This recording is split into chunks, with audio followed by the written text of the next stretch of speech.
जो होता है अच्छे के लिए होता है। सीख देती छोटी सी कहानी। पुराने समय में एक सेवक महल के बाग से अपने राजा के लिए रोज अलग अलग फल लेकर जाता था। एक दिन राजा के बाग में नारियल, अमरूद और अंगूर एक साथ पक गए। सेवक सोच रहा था कि आज राजा के लिए कौन सा फल लेकर जाए। बहुत सोचने के बाद सेवक ने अंगूर तोड़कर टोकरी में रख लिए। अंगूर की टोकरी लेकर वह राजा के पास पहुंच गया। राजा अपने राज्य की समस्याओं की वजह से चिंतित थे और कुछ सोच रहे थे। सेवक ने टोकरी राजा के सामने रख दी और खुद थोड़ी दूर बैठ गया। चिंतित राजा गहरी सोच में था। वह टोकरी में से एक एक अंगूर उठाता, कुछ खाता और कुछ सेवक के ऊपर फेंक रहा था। जब जब राजा सेवक के ऊपर अंगूर फेंकता, सेवक हर बार कहता कि भगवान तो बड़ा दयालु है। कुछ देर बाद राजा ने ये बात सुनी कि सेवक बोल रहा है, भगवान तो बड़ा दयालु है।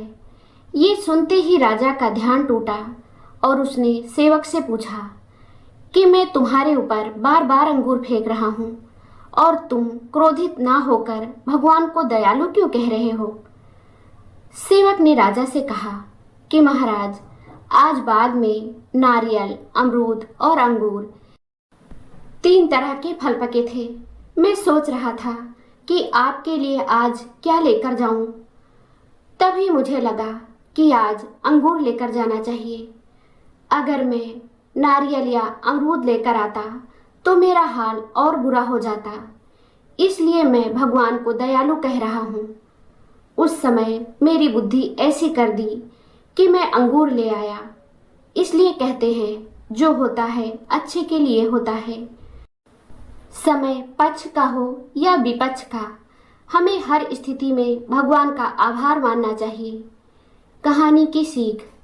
दोस्तों, यह कहानी हमें सिखाती है कि जीवन में हर परिस्थिति को सकारात्मक दृष्टिकोण से देखना चाहिए। कई बार जो घटनाएं हमें बुरी लगती हैं, वे वास्तव में हमारे हित में होती हैं। इसलिए कठिन समय में निराश या क्रोधित होने के बजाय धैर्य रखना और ईश्वर पर विश्वास बनाए रखना चाहिए। कृतज्ञता और सकारात्मक सोच हमें हर परिस्थिति में अच्छाई दिखाने की शक्ति देती है। जो व्यक्ति हर हाल में भगवान का आभार मानता है, वह मानसिक शांति और संतोष प्राप्त करता है, क्योंकि ईश्वर अंततः अपने भक्तों की भलाई ही करते हैं। समय कैसा भी हो, हमें हर स्थिति में भगवान का आभार मानना चाहिए। हर स्थिति में हमारी सोच सकारात्मक ही होनी चाहिए। नकारात्मकता से बचना चाहिए। भगवान अपने भक्तों की भलाई ही करते हैं। दोस्तों, यह कहानी आपको कैसी लगी, हमें कमेंट करके ज़रूर बताएं। अगर आपको ये कहानी पसंद आई हो तो लाइक ज़रूर करें, शेयर करें और चैनल को सब्सक्राइब करना ना भूलें।